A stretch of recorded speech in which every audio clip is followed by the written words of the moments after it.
Now, firstly, I want to thank everyone for subscribing to my channel. 1,000 subscribers. Thank you very much. Who knew that 1,000 people out there would actually watch my gardening videos, even though gardening isn't a very strong genre on YouTube. But look, we'll persevere. You know, I try to make the videos as entertaining, as funny, and also, you know, I try to give you guys an insight to the life of a gardener on the road, a solo enterprise on the road, through my eyes, seeing things for what they are, how they happen, and how I'm feeling while they're happening, you know. So I try to catch it all on camera and give it back to you guys, on top of running a hectic schedule. And I'm sure you fellow gardeners out there now and fellow YouTubers would know where I'm coming from here, when you're trying to get from house to house and job to job and phone call to phone call, and you're running to a massive list and you're falling behind, and then you're trying to catch up on your little videos. And don't even go there. But look, I got to 1,000 subscribers. That was my goal for the end of the season. I'm grateful to everyone that helped out, especially Robbie from Premier Lawn Care. He got me over the line, and I just discovered that there on Monday evening. He got me over the line from 990 to over 1,000. So thank you, Robbie, for giving me a shout out on your Facebook page, and thank you to everyone that subscribed to get me over the line, because I was like a little slug towards the end. I was like, is it ever going to happen? But it happened. Now, where am I going to go with this video? Now, how did Mr. Tidy Garden start up? Mr. Tidy Garden was a part-time enterprise, and this is where the video is going to go now. I'm going to try to keep it as short as I possibly can, but this is the mindset that you're going to need to become a solo gardener. Alright? And if you have become a solo gardener, well done. You have escaped the rat race. Think about it. You've escaped the rat race, you don't have a boss, you're self-employed, and you have the confidence and self-esteem to go and work for yourself. Well done. Mr. Tidy Garden was a part-time bouncer. So I was a part-time bouncer in a nightclub, and I had a part-time gardening gig. And I remember one night I was standing against the wall inside the nightclub. It was about 1 o'clock in the morning. And I was watching the crowd, and I was on about my second night on the roster, and the music was blasting. And this guy came over and he tapped me on the shoulder and he said, "Hey, you." And I says, "What?" He says, "I've been watching you the whole night." He said, "You didn't take your eyes off the crowd. You're very attentive, you know, you're very switched on, you're very professional." And I said, "Look, that's what I'm getting paid to do." He said, "Listen, you're too good to be inside here." He said, "You're too good to be inside here. I could see it by you. You do well doing something else."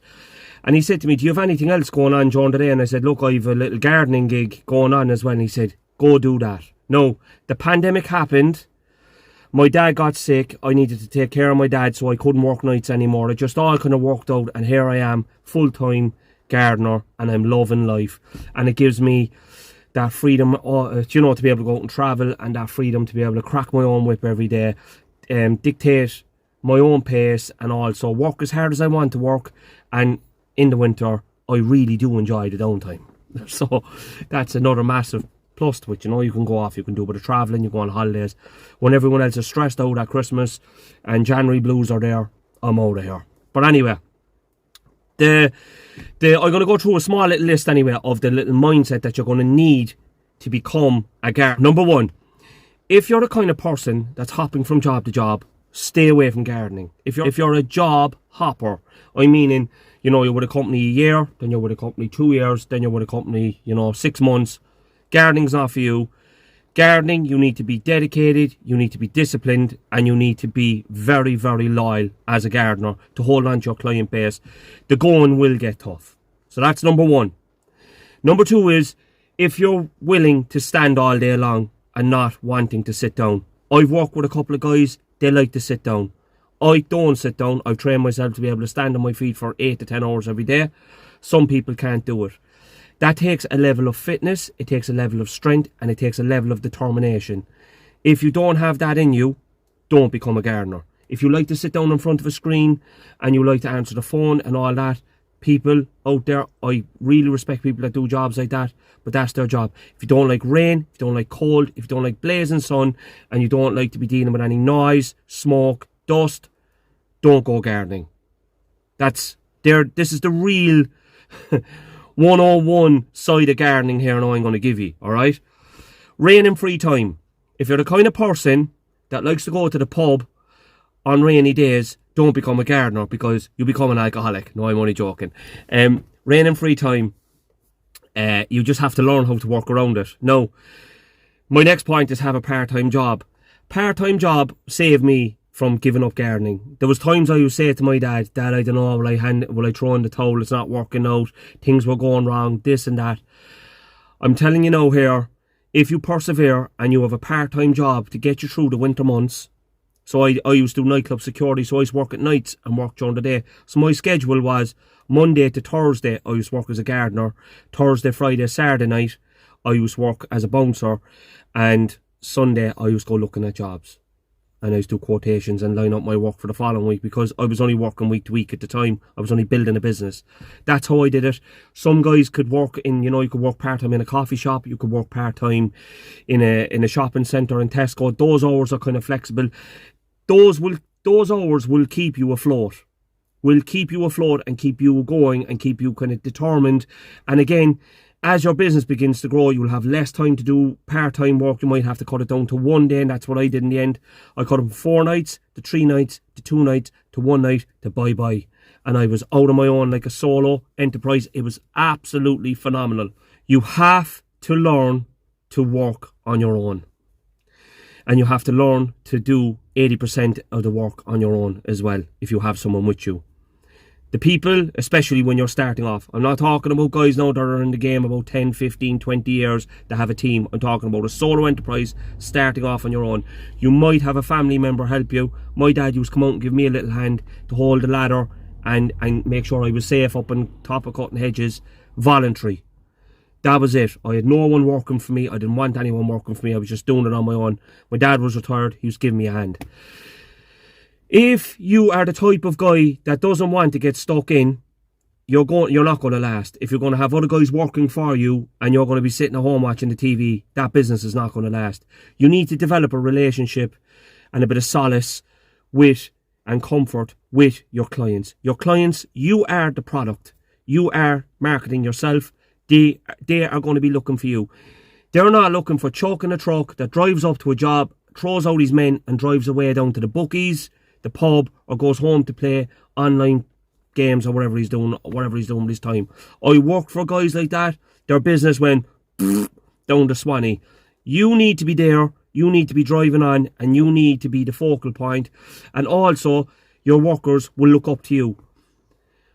I've seen guys there, through the years, they just don't care. They just drop guys off. The job is crap. The client is complaining. There's no communication. Doesn't work. Also, if times get tough and you have to be able to work on your own, you'll be able to manage, because you're after working on your own for so long.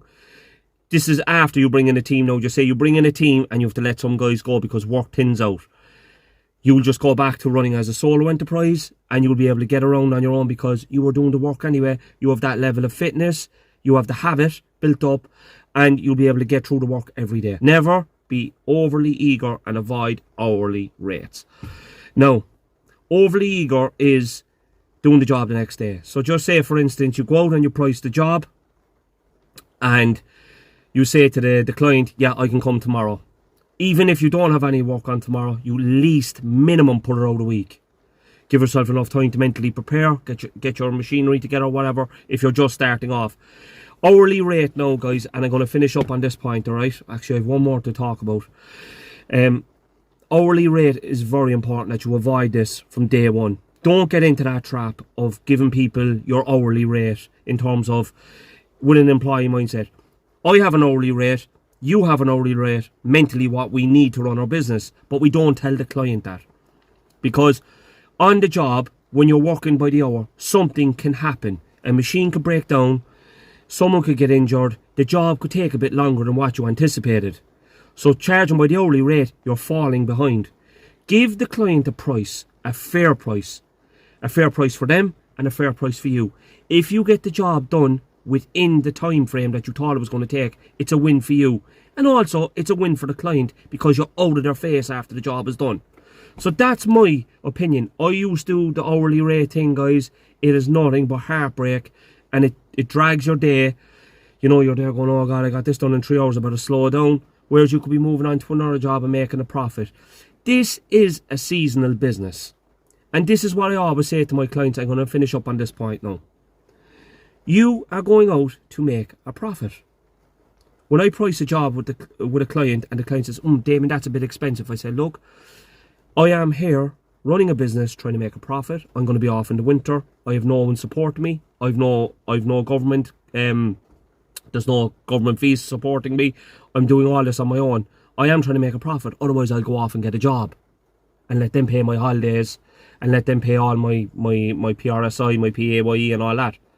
So you have to get that into your mindset. You're running a business. You're gone from being an employee now.